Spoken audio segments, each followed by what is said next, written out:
Hello friends, welcome to Move On Study. आप सभी का स्वागत है आपके मेरे चैनल मूव ऑन स्टडी में।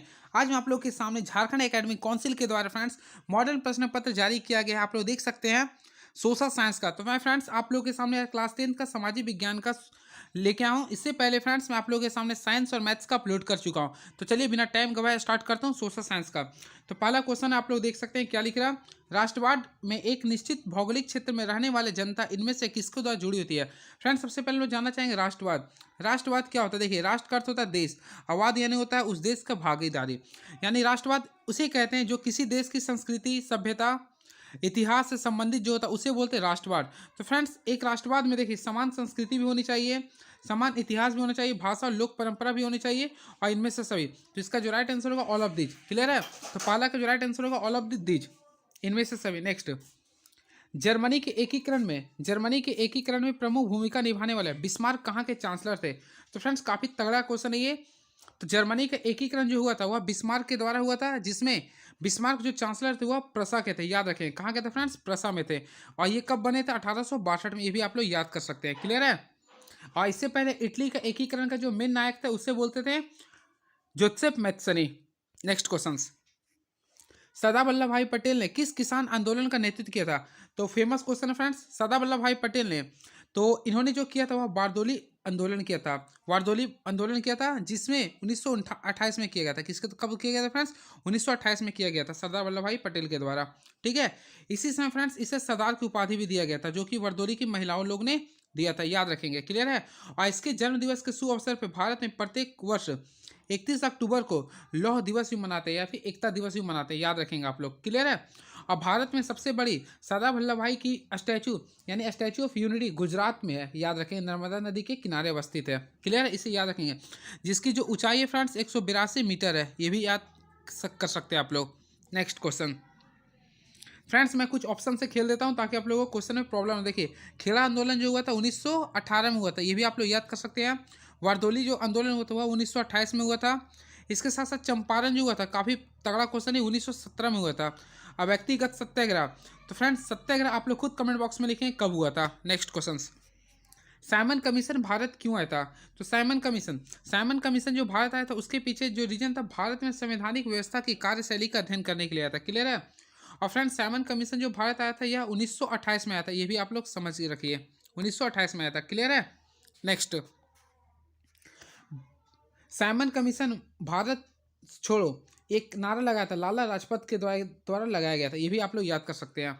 नेक्स्ट, प्राचीन काल में किस मार्ग में एशिया और यूरोप का व्यापार होता था? फ्रेंड्स काफी तगड़ा क्वेश्चन है। तो देखिए, प्राचीन काल में किस स्थल मार्ग में एशिया और यूरोप का व्यापार होता है? तो फ्रेंड्स उस मार्ग को हम लोग बोलते हैं रेशम मार्ग। क्या बोलते हैं फ्रेंड्स? रेशम मार्ग। इसे याद रखेंगे, रेशम मार्ग। नेक्स्ट क्वेश्चन, गाड़ियों के उत्पादन के लिए असेंबली लाइन का प्रयोग अमेरिका में सबसे पहले किसने किया था? फ्रेंड्स इसका जो राइट आंसर होगा हेनरी फोर्ड ने किया था। हेनरी फोर्ड ने किया था। क्लियर है? And very next question, dawn of the century नामक चित्र में किसका महिमा मंडल है? तो friend dawn of the century नामक चित्र में जो है वह संगीत का किया गया, जिक्र किया गया। संगीत का रखेंगे, याद रखेंगे आप लोग फ्रेंड, संगीत का। And very next question, spinning jenny machine ने किस प्रक्रिया के में वृद्धि की थी? तो स्पेनिंग जेनी मशीन ने फ्रेंड्स कटाई के लिए वृद्धि की थी। कताई के लिए, याद रखें, कताई कताई। And very next question, Bharat में पहला प्रिंटिंग प्रेस किनके द्वारा लाया गया था? तो फ्रेंड्स आप लोगों को मैं बताना चाहता हूँ, भारत में पहला प्रिंटिंग प्रेस पुर्तगालियों के द्वारा लाया गया था। पुर्तगालियों के द्वारा, और ये गोवा में आया था। इसे भी आप लोग याद कर सकते हैं, 16वीं शताब्दी के समय। And very next question is no. और फ्रेंड्स आप लोग लिख सकते हैं प्रिंटिंग प्रेस का जनक किसे कहते हैं? आप लोग खुद कमेंट बॉक्स में लिखेंगे। नेक्स्ट, गैली क्या है? तो फ्रेंड्स गैली जो होता है धातुएं धातुएं फ्रेम होता है। ये गैली जो होता है ना वह धातुएं फ्रेम होती है। इसे आप लोग देख लेंगे। नेक्स्ट, यदि सरकार, देखिए फ्रेंड्स ये क्वेश्चन 10 था आप लोग का, जो कि हिस्ट्री से था। अब आते हैं हम लोग देखते हैं ये क्वेश्चन जो पूछा जाएगा अब आप लोग का सिविक्स से रहेगा, यानी पॉलिटिकल से। पहला क्वेश्चन ये रहा, यदि सरकार के विभिन्न अंगों विधायिका, कार्यपालिका, न्यायपालिका के बीच सत्ता का बंटवारा रहता है तो उसे सत्ता का वितरण कहते हैं। तो फ्रेंड्स अगर तीनों के बीच वितरण होता है तो उसे बोलते हैं क्षैतिज वितरण। क्या बोलते हैं फ्रेंड्स? क्षैतिज वितरण कहते हैं। याद रखेंगे। ठीक है? और सरकार के 3 अंग होते हैं, पहला होता है विधायिका, दूसरा होता है कार्यपालिका, तीसरा होता है न्यायपालिका। और फ्रेंड चौथा जो होता है उसे बोलते हैं मीडिया भी कहते हैं। क्लियर है? और इसका जो बंटवारा उसे बोलते हैं क्षैतिज बंटवारा। क्लियर है? याद रखेंगे आप लोग। नेक्स्ट, भारतीय संघ में इस समय है, तो फ्रेंड्स भारतीय संघ में अभी कुल 28 राज्य है, यानी फ्रेंड्स अभी कुल 28 राज्य हैं और 8 जो है यूटी यानी 8 संघीय क्षेत्र है। क्लियर है, याद रखेंगे।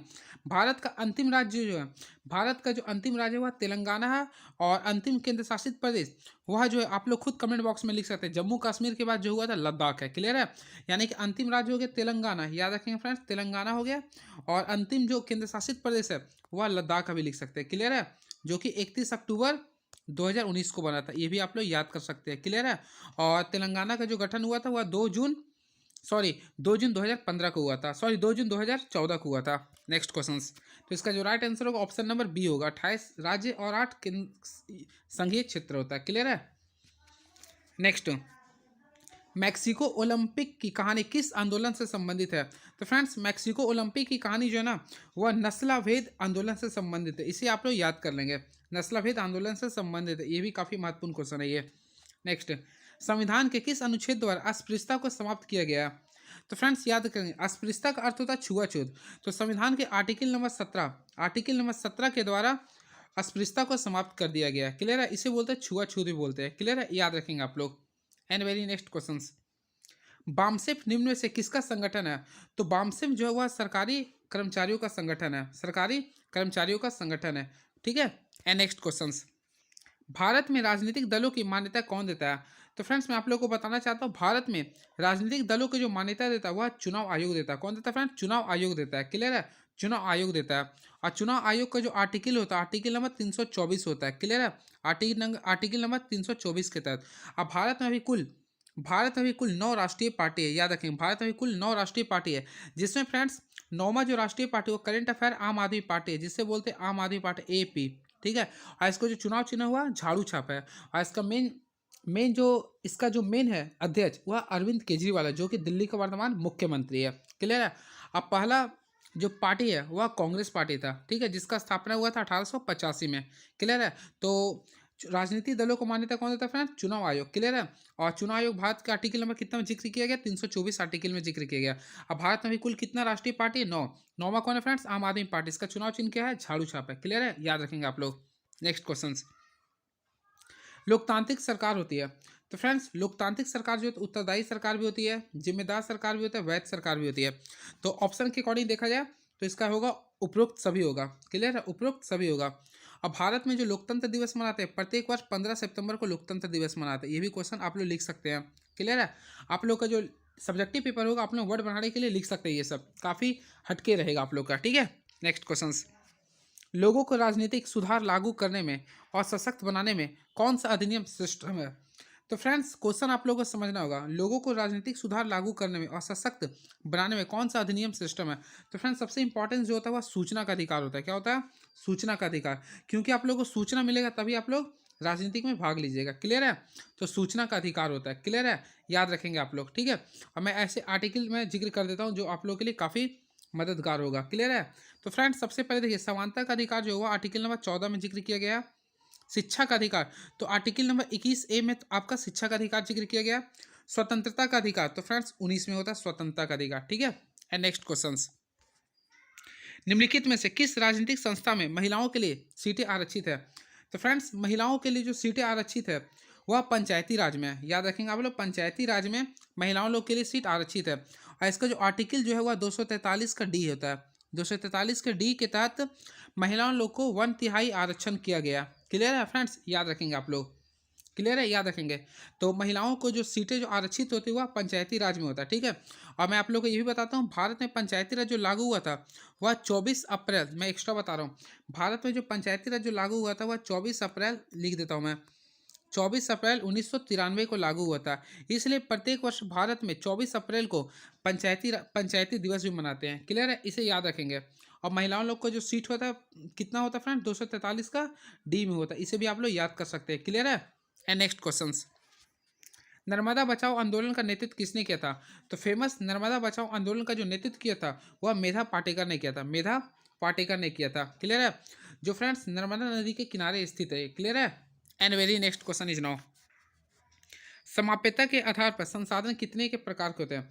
तो फ्रेंड्स समाप्यता के आधार पर संसाधन के 2 प्रकार होते हैं। क्लियर होते हैं फ्रेंड्स, कितने होते हैं? 2 होते हैं, एक नवीकरण होते हैं, एक अनवीकरण होते हैं। क्लियर है, नवीकरण और एक अनवीकरण संसाधन होते हैं। एंड वेरी नेक्स्ट क्वेश्चन, किस राज्य में काली मृदा मुख्य रूप से नहीं पाई जाती है? तो फ्रेंड्स आप लोग को मैं बताना चाहता हूँ काली मिट्टी, तो काली मिट्टी जो पाई जाती है, अगर आप लोग भारत का मैप बनाते हैं तो देखिए सबसे पहले फ्रेंड्स देखिए, मैं ज़्यादा नहीं आप लोगों को मैं केवल इस चीज़ को बताता हूँ। अगर आप लोग मानचित्र बनाते हो तो यहाँ पे जो चित्र में भाग होता है, यानी कि देखिए गुजरात, महाराष्ट्र, मध्य प्रदेश, ये तीनों भाग में काली मिट्टी ज़्यादा पाई जाती है। तो फ्रेंड्स राजस्थान में नहीं पाई जाती ऑप्शन के अकॉर्डिंग, ठीक है। तो इसका राइट आंसर हो गया राजस्थान। और काली मिट्टी से ही हम लोग कपास की खेती होती है, ठीक है। और काली मिट्टी भारत में सबसे ज़्यादा महाराष्ट्र, गुजरात और मध्य प्रदेश में पाई जाती है। नेक्स्ट, भारत में जैव विविधता को कम करने वाले कारक कौन है? तो फ्रेंड्स जैव विविधता को जो सबसे जो कम करने वाला जो कारक है, देखिए सबसे पहले हो गया वन्य जीव का आवास का निवास भी होना चाहिए। वन्य जीव को मारना या शिकार करना भी हो सकता है। पर्यावरणीय प्रदूषण, यानी कि उपरोक्त सभी हो जाएगा, इसका आंसर हो गया उपरोक्त सभी। एक्स्ट्रा क्वेश्चन सुनिएगा। भारत में फ्रेंड्स क्वेश्चन आएगा जैव विविधता दिवस कब मनाते हैं? तो प्रत्येक वर्ष 22 मई को जैव विविधता दिवस मनाते हैं। क्लियर है? And next question is now. और फ्रेंड्स अगर क्वेश्चन आता है मिट्टी दिवस कब मनाते हैं, तो आप लोग लिख सकते हैं 5 दिसंबर को मनाते हैं। क्लियर है? नेक्स्ट कुछ मैं एक्स्ट्रा बता दूं ताकि आप लोगों को कुछ अलग मिल सके knowledge. And very next question, बहुउद्देशीय परियोजनाओं का कौन सा लाभ है? फ्रेंड्स सबसे पहले हम लोग ये शब्द को टोलना चाहने का प्रयास करेंगे। बहुउद्देशीय परियोजना होता है क्या? देखिए बहुउद्देश्य यानी कि देखिए बहु यानी होता है बहुत सारा, यानी वैसे परियोजना, परियोजना का अर्थ होता है प्रोजेक्ट, कोई किसी चीज़ का प्लानिंग करना, यानी वैसे योजना जो बहुत सारे उद्देश्य के लिए, बहुत सारे उद्देश्य को लेकर बनाया जाता है, उसे बोलते हैं बहुउद्देशीय परियोजना। इसके लिए फ्रेंड्स अर्थात जैसे कि कभी किसी योजना का अर्थात बाढ़ को रोक के लिए भी हो सकता है, सिंचाई की सुविधा के लिए भी हो सकता है, उसके साथ साथ जल विद्युत उत्पादन के लिए भी हो सकता है। तो इसे हम लोग बोलते हैं बहुउद्देशीय परियोजना। तो फ्रेंड्स इसका जो राइट आंसर होगा ऑल ऑफ दीज होगा। क्लियर है? And next question is now very good question. देखिए चाय, कॉफ़ी, रबर, गन्ना, केला आदि किस तरह की फसलें हैं? तो फ्रेंड्स सबसे पहले जानना चाहिए फसल क्या होता है। देखिए फसल क्या होता है, जब एक ही किस्म के पौधे एक ज़मीन पर काफ़ी लंबे समय से बोई जाती है तो उसे बोलते हैं फसल। क्लियर है? भारत में मौसम के आधार पर 3 फसल होते हैं। एक होते हैं फ्रेंड रबी फसल, उसके साथ साथ एक होते हैं खरीफ फसल और एक होते हैं जायद फसल। क्लियर है? याद रखेंगे आप लोग, ठीक है। मैं आप लोगों को कंसेप्ट बताया था।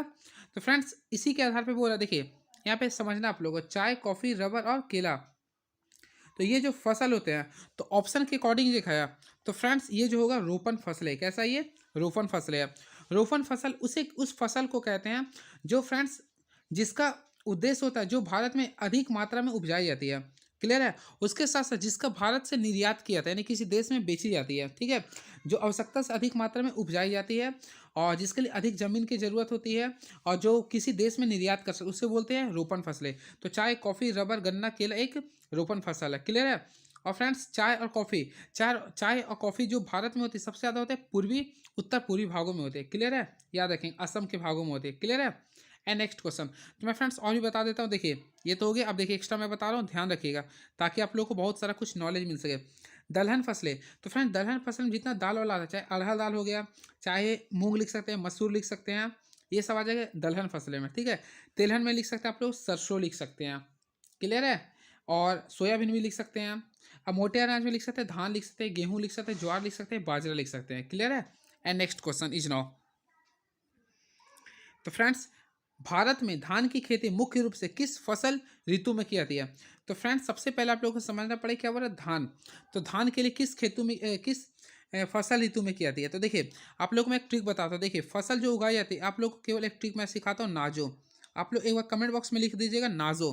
तो देखिए नाजो का अर्थ होता है, देखिए वैसा फसल, देखिए सबसे पहले फ्रेंड देखिए वैसा फसल जो आपका नवंबर, यानी देखिए अक्टूबर नवंबर में बोई जाती है और मार्च अप्रैल में काटती है तो उसे बोलते हैं रबी फसल। यानी फ्रेंड जिसे शीत, यानी जिसे ठंडा के समय बोते हैं और गर्मी के समय काटते हैं उसे बोलते हैं रबी फसल। तो फ्रेंड्स इसमें जो आएगा आपका गेहूँ आ जाएगा। क्लियर है ना? फिर सरसों आ जाएगा, यानी जितना गोल पदार्थ होता है उससे हम लोग बोलते हैं रबी फसल। और उसके साथ अपोजिट आते हैं जो में, देखिए वैसा फसल जिसे जून जुलाई में, यानी कि बरसात के समय बोते हैं और अक्टूबर के समय, यानी कि शीत के समय, यानी कि ठंडा के समय काटते हैं, उसे बोलते हैं खरीफ फसल। क्लियर है? तो फ्रेंड्स आप लोग क्या हो रहा है, भारत में धान की खेती मुख्य रूप से किस फसल में की जाती है? तो फ्रेंड्स जून जुलाई में क्या होता है, धान की खेती हो ना, तो नाजो, तो जो क्या चाहिए में खरीफ फसल में आता है तो इसे बोलेंगे खरीफ फसल। क्लियर है? तो इसका जो राइट आंसर हो गया फ्रेंड्स खरीफ फसल हो गया, ऑप्शन नंबर ए हो गया। तो धान एक खरीफ फसल है। क्लियर है? याद रखेंगे आप लोग। And next question. और अगर बोलता है रबी फसल क्या होता है, तो फ्रेंड रबी फसल हो गया गेहूँ। जायद फसल को बोलते हैं गर्मा फसल, यानी जो गर्मी के महीना में उपजाई जाती है। अर्थात फ्रेंड जैसे आप लोग लिख सकते हैं ककड़ी लिख सकते हैं, तरबूज लिख सकते हैं, है ना, फिर खीरा लिख सकते हैं आप लोग। And very next question is now. तो फ्रेंड्स अभी हम लोग क्वेश्चन जो आ चुके हैं ये हम देखिए, यानी कि अब हम लोग आ चुके हैं ये सॉरी, यानी कि फ्रेंड्स हम लोग 21 से जो क्वेश्चन आए हैं वो हम लोग ज्योग्राफी में आए हुए हैं, ठीक है। चलिए नेक्स्ट क्वेश्चन। निम्नांकित कोयले की खानों में कौन झारखंड राज्य में है? तो फ्रेंड देखिए, कोयला, कोयला का आप लोग प्रकार लिख सकते हैं। कोयला कितने प्रकार के? 4 प्रकार के होते हैं, ठीक है। तो फ्रेंड्स कोयला, कोयला के जो होती है झारखंड में, तो कोयला के जो खान जो झारखंड में होती है वो बोकारो में होती है। कहाँ पे फ्रेंड्स? बोकारो में। इसे ये भी आप लोग लिख सकते हैं। और वैसे रानीगंज भी होती है, फेमस है, तो रानीगंज आपका ये वेस्ट बंगाल में है। कहाँ पे? ये वेस्ट बंगाल में है। तो ऑप्शन के अकॉर्डिंग अगर देखा जाए, तो ये ऑप्शन के अकॉर्डिंग देखा जाए ना, तो इसका राइट आंसर होगा बोकारो, जो कि झारखंड में स्थित होता है। क्लियर है? बोकारो में होता है, ये याद रखेंगे आप लोग। रानीगंज पश्चिम बंगाल में होता है, ठीक है। और कुल कोयला के 4 प्रकार होते हैं। इसका ट्रिक है याद करने के, ABLP। ABLP ए से होता है फ्रेंड एंथ्रासाइट कोयला, बी से होता है बिटुमिनस कोयला, एल से होता है लिग्नाइट कोयला, पी से होता है पीट कोयला। और फ्रेंड जो उच्च कोटि का कोयला उसे बोलते हैं एंथ्रासाइट कोयला। एंथ्रासाइट कोयला भारत में केवल जम्मू कश्मीर भाग में पाई जाती है। और बिटुमिनस का कोयला जो होता है वह झारखंड में, रानीगंज में, अर्थात झारखंड में, पश्चिम बंगाल में, उड़ीसा में पाई जाती है, ठीक है। जिसका उपयोग हम लोग डेली घर में करते हैं। क्लियर है? And next question. निम्नलिखित में से कौन एक आधारभूत उद्योग है? तो फ्रेंड्स आधारभूत उद्योग का एग्जाम्पल हो जाएगा, ऑप्शन नंबर बी हो जाएगा, लोहा इस्पात उद्योग, ठीक है। लोहा इस्पात उद्योग हो जाएगा। क्लियर है? And next question. कारखानों द्वारा निष्कासित 1 लीटर अपशिष्ट से लगभग कितना गुना जल प्रदूषित होती है? तो फ्रेंड इसका जो राइट आंसर होगा ऑप्शन नंबर सी होगा, 8 गुना। क्लियर है? And next question. तीसरा 30 क्वेश्चन। निम्नलिखित में से सड़क परिवहन के बारे में कौन सा कथन असत्य है? फ्रेंड्स इस टाइप का क्वेश्चन आप लोगों को फोकस करना पड़ा। क्या बोल रहा? असत्य है, यानी गलत है। देखिए पहला, सड़क घर घर सेवाएं उपलब्ध कराता है, बिल्कुल कराता है, यानी पहला सही है। उबड़ खाबड़ भूमि पर भी बनाई जा सकती है, बिल्कुल बनाई जा सकती है। सड़क परिवहन अन्य परिवहन के साधनों के लिए एक कड़ी का कार्य करता है, बिल्कुल करती है। एंड लास्ट क्वेश्चन देखिए, लास्ट क्या बोल रहे? देखिए रेलवे की अपेक्षा, फ्रेंड्स समझिएगा, रेलवे की अपेक्षा लागत अधिक होती है? नहीं। आप लोग को जानते हो फ्रेंड रेलवे में काफ़ी ज़्यादा लागत लगती है। तो इसका राइट आंसर हो गया डी, यानी बोला कौन सा? असत्य है। तो ये असत्य, गलत है ये, ठीक है। And next question is now. Friends ये क्वेश्चन रहा हमारा पूरा ज्योग्राफी का। अब आ चुके हम लोग लास्ट इकोनॉमिक्स का। तो चलिए मैं देखता हूँ इकोनॉमिक्स का क्वेश्चन कैसा, अब तक कैसा लगा फ्रेंड्स, कमेंट बॉक्स में जरूर लिखेंगे। नेक्स्ट, क्योंकि आप लोग अगर सपोर्ट करते हैं तो वही हमारा एक मोटिवेशन होता है। क्लियर है? नेक्स्ट, मानव विकास रिपोर्ट देशों की तुलना किस आधार पर करती है? फ्रेंड्स आप लोग को मैं बताता हूँ। देखिए सबसे पहले कमेंट बॉक्स में लिखेंगे आप लोग मानव विकास रिपोर्ट के बारे में। देखिए मानव विकास रिपोर्ट को हम लोग बोलते हैं HDI। क्या बोलते हैं फ्रेंड्स? HDI। और इसका इंग्लिश होता है देखिए human development index. Human development index इसे जो जारी करता हुआ UNDP जारी करता है। कौन जारी करता है फ्रेंड्स? UNDP। और इसमें जो जारी करता है उसका जो हुआ वो डॉलर में जारी करता है। किसमें जारी करता है फ्रेंड्स? डॉलर में, ठीक है। और इसमें जो मुख्य जो आधारभूत होता है, यानी HDI इंडेक्स होता है, एक ऐसा इंडेक्स होता है जिसका केवल 3 इंडेक्स होता है, यानी 3 चीज़ पे बेसिस होता है। पहला होता है स्वास्थ्य पर, यानी फ्रेंड ये 3 चीज़ पे ध्यान देता है। पहला स्वास्थ्य पर, दूसरा शिक्षा पर, तीसरा होता है प्रति व्यक्ति आय। यानी ये तीनों चीज़ को देखकर ही मानव विकास इंडेक्स जारी किया जाता है। इसे हम लोग शॉर्टकट बोलते हैं HDI, ठीक है। और इसे जारी कौन करता है फ्रेंड? UNDP। क्लियर है? तो फ्रेंड्स इसका जो राइट आंसर होगा उपरोक्त सभी। और याद रखेंगे आप लोग HDI इंडेक्स में भारत का भी जो रैंक है वह 132 है। ये आप लोगों को मैं करंट अफेयर बता रहा हूँ 2022 का, 2022 का करंट अफेयर बता रहा हूँ। भारत का रैंक कितना? 132 है। और फ्रेंड्स पहला जो स्थान है वह नॉर्वे का होता है। कुल कितना देश इसमें शामिल? 191 है। क्लियर है? नेक्स्ट क्वेश्चन आप लोग का समझ, अगर क्वेश्चन आता है फ्रेंड्स मानव विकास रिपोर्ट क्या जारी करता है, तो किसी देश का स्वास्थ्य, शिक्षा और प्रति व्यक्ति आय। नेक्स्ट, निम्नलिखित में से कौन भावी पीढ़ी के कल्याण को परिभाषित करता है? तो देखिए इसका जो राइट आंसर होगा धारणेता विकास। धारणेता एक ऐसा विकास होता है जो भविष्य, जो पर्यावरण को बिना क्षति पहुंचाए भविष्य के पीढ़ी के लिए उपयोग होता है, उसे बोलते हैं धारणेता। क्लियर है? And next question is now. Salma एक सरकारी अस्पताल में नर्स का कार्य करते हैं। देखिए यहाँ पे ध्यान दीजिएगा, सलमा एक सरकारी अस्पताल में नर्स का कार्य करता है, ठीक है। सलमा किस क्षेत्रक से गतिविधि है? तो फ्रेंड्स मैं आप लोगों को बताना चाहता हूँ, क्षेत्रक होते हैं, देखिए एक होता है संगठित क्षेत्रक, एक होता है असंगठित क्षेत्रक। संगठित क्षेत्रक उसे कहते हैं जिसमें सरकारी कर्मचारी होता है। तो फ्रेंड्स आप लोग ध्यान दीजिएगा, सलमा का बैकग्राउंड क्या? सरकारी है। तो जो सरकारी हो गया ना वह संगठित हो गया, साथ साथ सरकारी साथ साथ संगठित। क्लियर है? और असंगठित उसे कहते हैं जो प्राइवेट वर्क करता है। क्लियर है? Next question. अब प्राथमिक क्षेत्र के अंतर्गत आ गया जो जमीनी स्तर से जुड़े होते हैं, जैसे खद्दान हो गया, दूध पालन हो गया, कृषि हो गया, फसल उत्पादन हो गया, वानिकी हो गया, क्लियर है। और द्वितीय में हो गया फ्रेंड्स जैसे प्रौद्योगिकी हो गया, फिर हो गया फ्रेंड्स औद्योगिकीकरण हो गया, क्लियर है। और थर्ड में जो आता है जो सेवा का उपयोग करता है। नेक्स्ट क्वेश्चन, सेवा क्षेत्र में निम्नलिखित में से किस तरह की गतिविधियां होता है। तो फ्रेंड्स आप लोगों को मैं बोला जो आप लोगों को सेवा देता है, देखिए कृषि, डेयरी, मछली पालन और वानिकी। फ्रेंड्स कृषि वगैरह जो आ गया, कृषि, डेयरी, मछली पालन और वानिकी, ये हो गया प्राथमिक क्षेत्र से आ गया। क्या हो गया? प्राथमिक क्षेत्र से अंतर्गत आ गया, ठीक है। नेक्स्ट, चीनी गुड़ ईंट बनाना। फ्रेंड्स इस सेकेंड चीज में आ गया, यानी कि किसी चीज को बदल रहा तो ये द्वितीयक में आ गया। लेकिन अगर आप लोग थर्ड पे फोकस करेंगे तो देखिए परिवहन, संचार, बैंकिंग, ये हमें सेवा प्रदान करता है। तो जो सेवा जो प्रदान करता है फ्रेंड्स उसे हम लोग बोलेंगे सेवा क्षेत्र, ठीक है। इसी बोलते हैं तृतीय क्षेत्र, क्लियर है। नेक्स्ट क्वेश्चन, निम्नलिखित में से कौन वस्तु विनिमय का उदाहरण है। वस्तु विनिमय एक ऐसी प्रणाली है, वस्तु विनिमय एक ऐसी प्रणाली है जिसमें फ्रेंड्स वस्तु के बदले वस्तु दी जाती है, क्लियर है। तो देखिए एक गाय के बदले 5 बकरी का सौदा, एक गाय के बदले 10,000 में बेचना नहीं। देखिए देखिए वस्तु विनिमय का अर्थ होता है फ्रेंड्स वस्तु के बदले वस्तु को देना। जैसे देखिए एक गाय के बदले 5 बकरी का सौदा, ये हो सकता है, ठीक है। नेक्स्ट, एक गाय को 10,000 में बेचना, ये नहीं होगा। नेक्स्ट, बैंक से गाय प्राप्त करना, ये भी नहीं होगा। गाय का दूध बेचना, ये नहीं होगा। तो फ्रेंड्स ऑप्शन नंबर इसका ए हो गया, क्लियर है।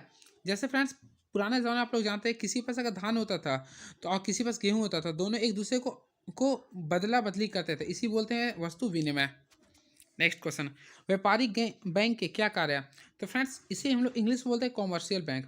तो व्यापारिक बैंक का जो कार्य होता है वो उसका कार्य होता है साख निर्माण करना, उसके साथ साथ ऋण भी देते हैं और जमा स्वीकार करना होता है। तो ऑप्शन के अकॉर्डिंग इनमें से सभी हो गया, ठीक है। एक होता है केंद्रीय बैंक। केंद्रीय बैंक उस बैंक को करते हैं जिसे जिसे मौद्रिक नीति जारी करने का अधिकार होता है, उसमें फ्रेंड्स आरबीआई जारी करता है, क्लियर है। और उसे करेंसी नोट भी जारी करने का अधिकार होता है। और जिस बैंक से हम लोग पैसा निकालते हैं या अपना पैसा जमा करते हैं उसे बोलते हैं व्यापारिक बैंक। उससे फ्रेंड्स साख का निर्माण होता है, ऋण देता है, जमा स्वीकार करता है, क्लियर है। जैसे Punjab national bank, state bank of India हो गया, यूनाइटेड बैंक ऑफ इंडिया हो गया, ईटीसी, क्लियर है। और आरबीआई जो होगा वह केंद्रीय बैंक होगा, क्लियर है। नेक्स्ट, बहुराष्ट्रीय कंपनियों का देशों में उत्पादन का नियंत्रण होता है। देखिए बहु बहु यानी होता है बहुत सारा। देखिए कंपनी बहुत सारे का होता है, यानी वे कंपनी जो बहुत सारे देशों में अपने उत्पादन पर नियंत्रण करता है उसे बोलते हैं बहुराष्ट्रीय कंपनी। तो फ्रेंड्स यहाँ पे लिखना पड़े एक से अधिक लिखना पड़ेगा। क्या लिखना पड़ेगा? एक से अधिक, क्लियर है। नेक्स्ट क्वेश्चन, फोर्ड मोटर किस देश की कंपनी है। तो फेमस फोर्ड मोटर जो कंपनी है वह अमेरिका की है। कहाँ की है फ्रेंड्स? अमेरिका की है, याद रखेंगे आप लोग। एंड नेक्स्ट क्वेश्चन, हॉलमार्क किस प्रकार की वस्तुओं की गुणवत्ता का प्रमाणक चिन्ह है। तो फ्रेंड्स हॉलमार्क जो होता है ना वह आभूषण के लिए होता है। किसके लिए होता है फ्रेंड्स? आभूषण के लिए होता है, क्लियर है। आप लोग पढ़े होंगे इसको। एंड नेक्स्ट क्वेश्चन, राष्ट्रीय उपभोक्ता दिवस किस तिथि को मनाया जाता है। तो देखिए राष्ट्रीय उपभोक्ता दिवस जो मनाया जाता है प्रत्येक वर्ष भारत में 24 दिसंबर को मनाया जाता है। ये क्वेश्चन काफ़ी तगड़ा क्वेश्चन है, ठीक है। और विश्व उपभोक्ता दिवस मनाते हैं 15 मार्च को, ये भी आप लोग याद कर सकते हैं। विश्व में बोलेगा तो 15 मार्च, ठीक है। और राष्ट्रीय बोलेंगे तो 24 दिसंबर। तो इसका जो राइट आंसर है 24 दिसंबर। फ्रेंड्स ये रहा था आज हमारा क्वेश्चन 40 क्वेश्चन। आप लोगों को कैसा लगा जरूर कमेंट बॉक्स में लिखेंगे। मैं आप लोगों का कमेंट बॉक्स में इंतजार करूंगा आप लोगों का मोटिवेशन का, ठीक है।